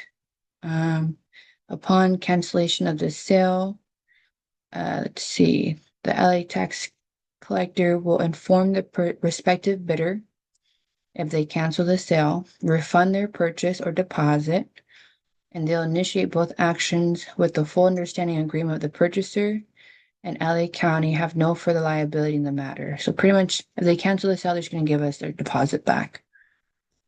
Rescission of sale. So any party may petition the county board supervisors to rescind the sale within 12 months of execution of a tax deed. Therefore, the tax collector recommends that the purchaser wait an additional year after a tax deed is recorded to make improvements on the property. If rescinded, the tax collector will refund the purchase price plus interest at the county pool apportionment rate. So let's say, like, if the owners, for whatever reason, they're like, you know what, never mind. We want to do a petition. We want to fight for the land back. We know it got sold at the auction, but we're going to fight for it. They would actually have to go through a process where they petition and speak to the board, and the board would have to come to a decision of whether, no, we sold the land and it's not yours anymore, right? Or they'd say, okay, well, we're going to give you your land back. And then they would give us the money back plus interest for the time that, we had the land for. So their thing is they recommend that we wait 12 months before actually really putting into that. But that's a conversation that we can have, because there's plenty of people that still do stuff on their land, on their house, even within the 12 months, right? That's really up to us. So here's the last page. So any bid made online is subject to all of the foregoing terms and conditions. By bidding, the bidder acknowledges and agrees to such terms and conditions and expressly waives any objection, claim, or right to rescind a bid or any purchase arising therefore. And that's it. So I know it's a lot of information, but it is important to understand what we're getting into and what can happen and how we deal with it. Does anyone have any questions or want to have any comments or anything on how we're going about this, or have any comments or questions about the land? Islam. So have y'all went out there and looked at the condition of the land that we're looking to purchase? Mm-hmm. Yeah, so this piece of land we've been looking at since, because we were actually supposed to bid on this in October. And so there was a lot of homework being done in this last summer. And what we had found about the land is, so the zoning is heavy agriculture, and we want that because we want to be able to farm and be able to sell as well on the land, right? And even on heavy agriculture, we can build homes on the land, and not just one home. We can build like multiple, right? So even looking into the zoning and what you can do with it, and specifically why we wanted 5 acres is because they have certain limitations between what you can do with the land and how many acres you have. So for example, if it was 2.5 acres, but heavy agriculture, there's certain things you can't do versus if you have 5 acres and it's heavy agriculture. So that's why we want this specifically, because it's 5 acres, heavy agriculture. There's so much we can do with it. What we ran into last time is we thought it was landlocked. So we were trying to find out a way of an easement. We found that there's an easement that was created back in like, I think it was like 19, or was it 1850s? It's like back in the 1850s, there's an easement that was created that the owner next door didn't know about. And so we have our hands on that document that someone from the inside of LA County was able to give to us. And even then, we could still go to court, get an easement established because we have the tax deed and things like that. And so that shouldn't be an issue getting the easement. When I looked at the land, because we can, without going on the land, we can still look on Google Maps, kind of see what's around there, any like aerial photos. And I seen that there were utility lines. So there's electricity that we can connect to if we wanted to, but we'd have to see how much and how far in we got to go for that, right? And if we don't want to do that, what does solar look like in that area with the temperature, right? Can we do solar panels? What does the water look like over there? If there's houses operating right there in that corner, there has to be some kind of electricity and water going on. So those are some clues that we want to look for when it comes to like looking for land and what kind of utilities we can have. I know in this unincorporated area, a lot of them go with septic tanks as well. I don't think there's really like a sewer system out there like that. Do you have a question? Yeah, so as far as the electricity is concerned, I suggest for us not to have to deal with the municipalities that's outside of our land. Like we get like solar generators, things of that nature to power a building, because first of all, I guess we want to like get a temple or a building like where everybody can meet, you know what I'm saying, and have meetings and things of that nature. Mm-hmm. At first, so maybe we can look into raising money for solar generators, things of that nature, so we won't have to deal with, the county and stuff like that so much. Because what we're trying to do is look like we're independent and be independent so we can be respected more, Mm-hmm. So I'm just, just putting that out there, Islam.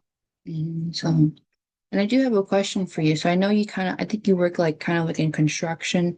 Do you know what do you know about like solar panels? Do you know anything about that, or like do you have any information on that? Because that is something we're striving towards, but we know that also like the weather out and Pear Blossom was a little hot. Oh, okay. Well, as far as I know, like, um, if we was to get like huge panels, we would have to deal with a municipality that's outside of the land. Like we wouldn't be able to.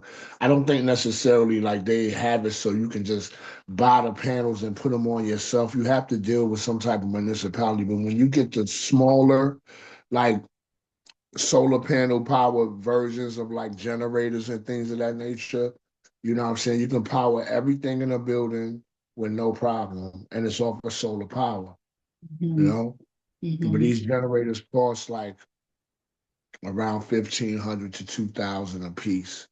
But with one generator, you can power everything that you need in the building: the refrigerator, the lamps, Mm-hmm. clocks, TVs, whatever, Mm-hmm. projector screens, whatever you need. You know what I'm saying? You can power with those solar panels on the generators.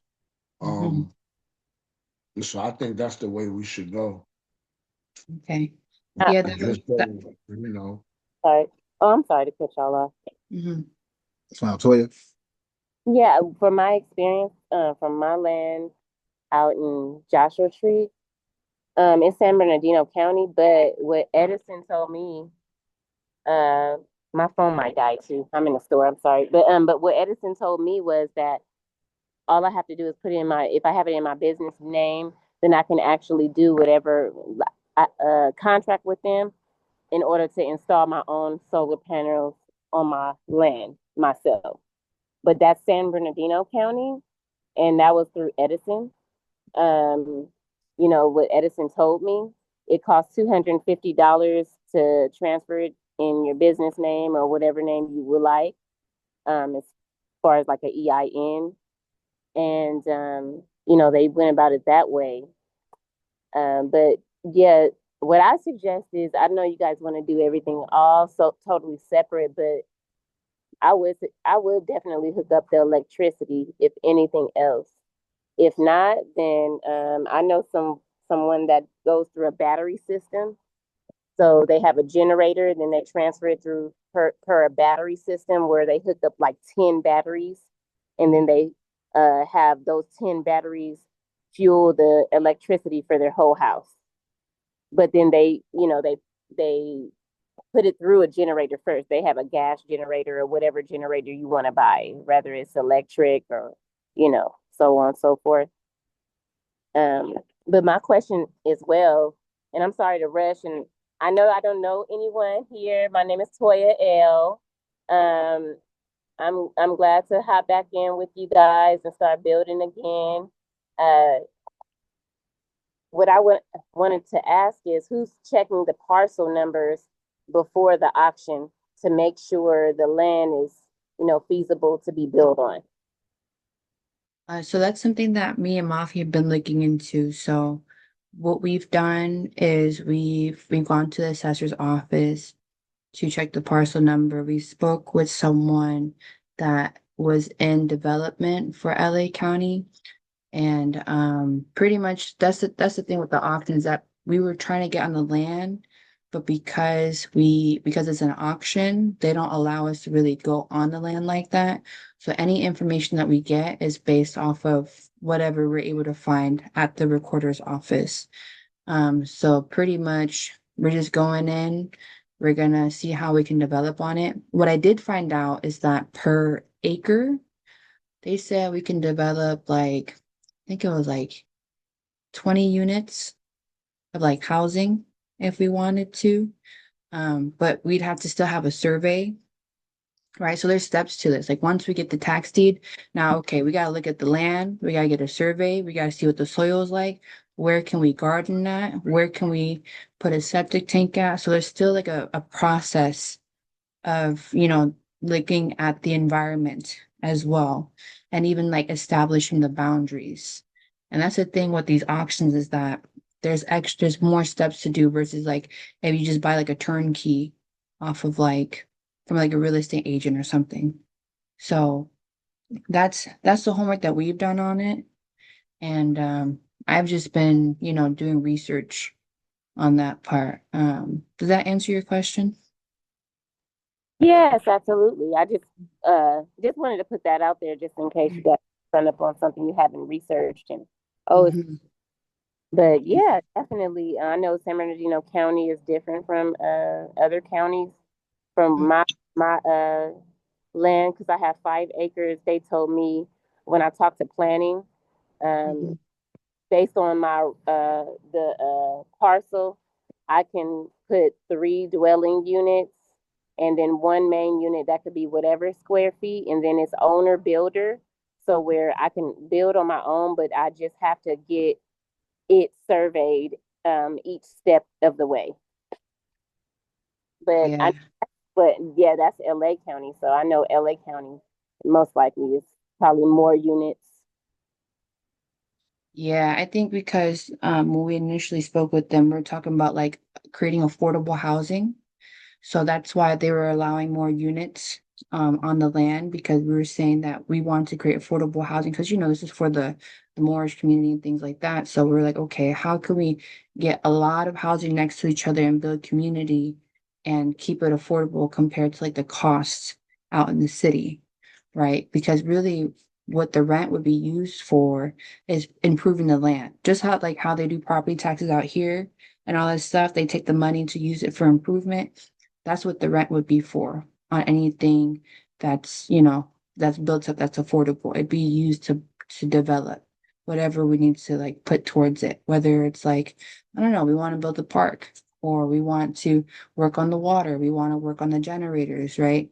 So that's like the long-term vision of why we want to create all the housing close to each other. We're just trying to figure out which way we want to go with the housing.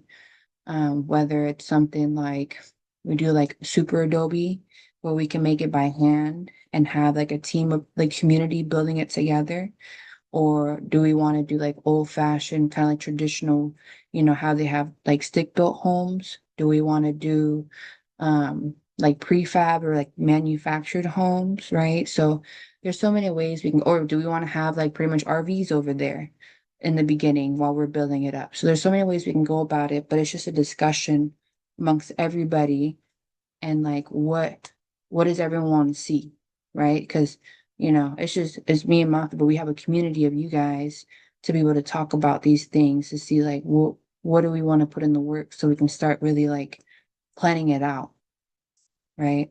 But I think what we initially talked about was the affordable housing part, because that's really what's going to get us out of this matrix, is that's what's kind of keeping people down. I feel like is like rent is so expensive, everyone has to work, and like we're just trying to figure.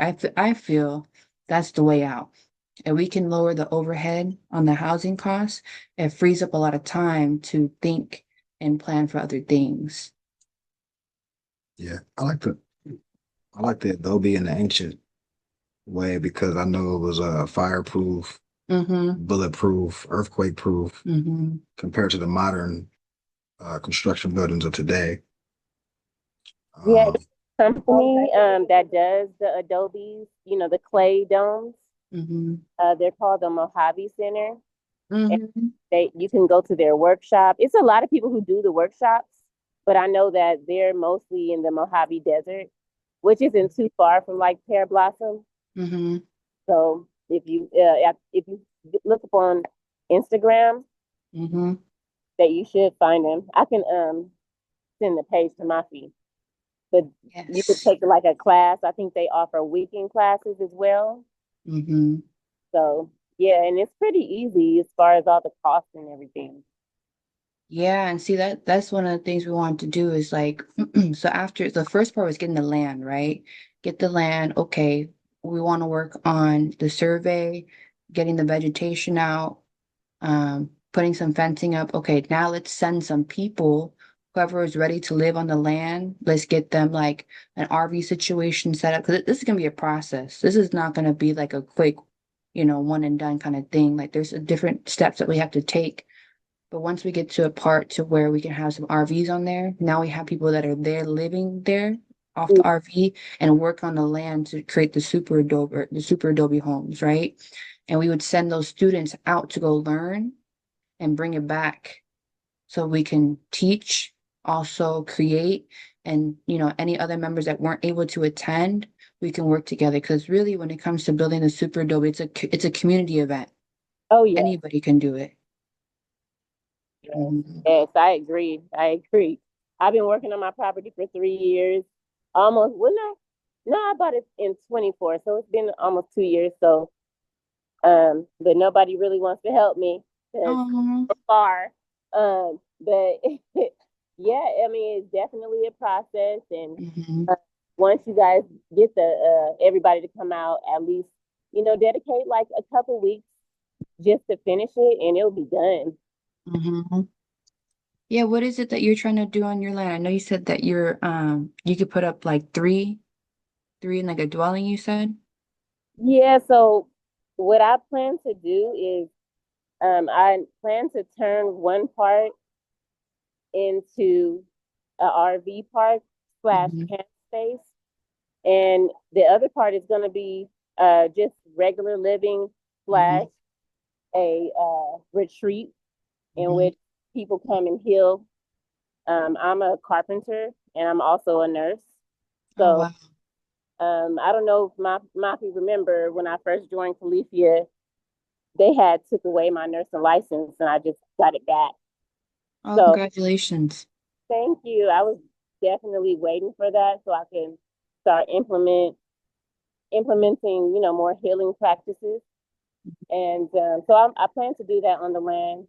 Mhm. It's, Joshua Tree has all the stars. So I plan to have, astrologers come teach about that, have building classes, healing retreats there. That's awesome. And So you said you don't have anyone helping you with that right now? I have, like a couple of family members now and then, a couple of people I know in the union, but because it's so far, people, just takes time. And then I was working as well. Mm-hmm. Right now, I'm not working. I'm not gonna go back to work for like 2 more months, but yeah, it's just a process. And when you're Yeah. trying to save money, it's not like, oh, let me hire a whole contracting company to come and bust it out. I'm not. Mm-hmm. And then that's how you get more into debt. And I didn't want to be in debt, Mm-hmm. so Yeah. it's just taking time, which I Yeah. don't mind. Mm-hmm. Yeah, yeah. When you're developing something that's like great, it does, yeah, it's gonna take time. Greatness takes a lot of time, But I see it. I see it. You did the first step with getting the land and then the planning. It's just a matter of time and Yeah, it's gonna happen. yeah. Um, Yes, absolutely. And you guys it will happen with you guys too. I would say, like Mafi said, the clay domes is good, but if you want, like the modular homes is really easy. All these Mm-hmm. yeah. I think her phone died. She said it was about to die. Oh, okay. But yeah, but that's good. Maybe that, Yeah, and it seems like she's on the same wavelength to where she's like half RV, half living. mhm, And that's kind of like how we want to start off is like have some RVs on there, but then have people living on there to develop the super Adobe homes, right? yeah, And the reason for that is because we know out there it's a little warm and we would want fireproof homes. And actually, because of, I don't know if you guys know about the fires out in LA. Where was it at? The Palace like Heights? Calabasas. Calabasas, right? There was fires out in Calabasas and stuff. So a lot of people where their homes got burnt down actually went to it was called, she said, Mojave Desert like Learning Center, but they also have a Cal Earth Learning Center for Super Adobe. And a lot of people where their house got burnt down, they went to the center to learn how to build the Super Adobe homes because they were fireproof and earthquake proof. And with Cal Earth Institute, they actually have their buildings are up to code. So if we're dealing with LA County, we can get a blueprint from Cal Earth, and that way there's no like issues with the county. It's already up to code.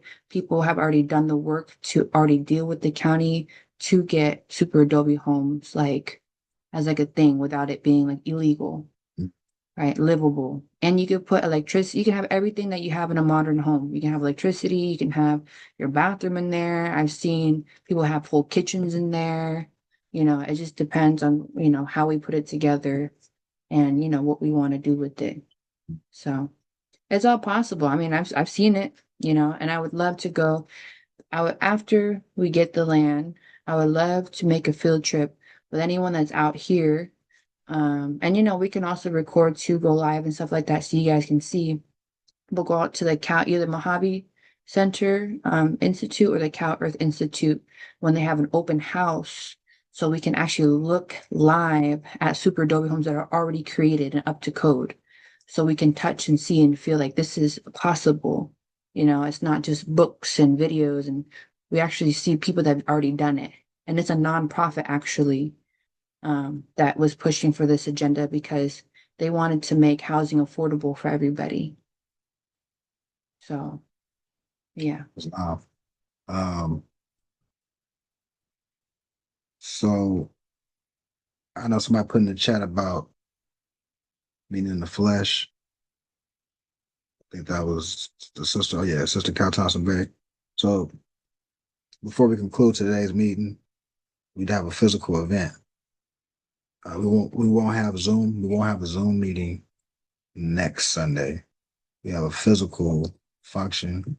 Any Moors that's in LA or Orange County, Long Beach, the Moors that's in these areas, that's part of the body. I know Larry Bagdiel not on here right now. I'm gonna speak with them later, but we'll be at Kenneth Hahn from 2 to 5. The park on La Cienega, potluck style. Most of everybody, vegan is safe for everybody, so everybody can eat it. I'll make some Snickers. She makes some mean vegan Snickers with the dates. It's just dates, almond butter, which is cashews, but it's better than the Snickers, man. And it's healthy. You don't be feeling all bloated and stuff after. But yeah, press flesh, get that brother and sisterhood, bond of affection, and just build, continue what we're talking about now. The following week, we'll go into the more traditional treasury report. So we keep that going. I'll make it kid friendly too. I'll bring some like bubbles and stuff, and fun things we can do. Okay. Any questions or thoughts on next week or just what we talked about with the housing, etc. Before we close out here? I think for the in-person event, we're going to be close to a park too. So anyone that has kids or wants to bring their kids, we're going to be close to the park so the kids can play in there. We can hang out the tables. I'll bring some like gigantic bubbles so the kids can play with it. Because I feel like it's going to be kind of sunny. We'll have some music, bring some speakers out, and have some food and just have a good time. Mhm. Any other thoughts before we close out?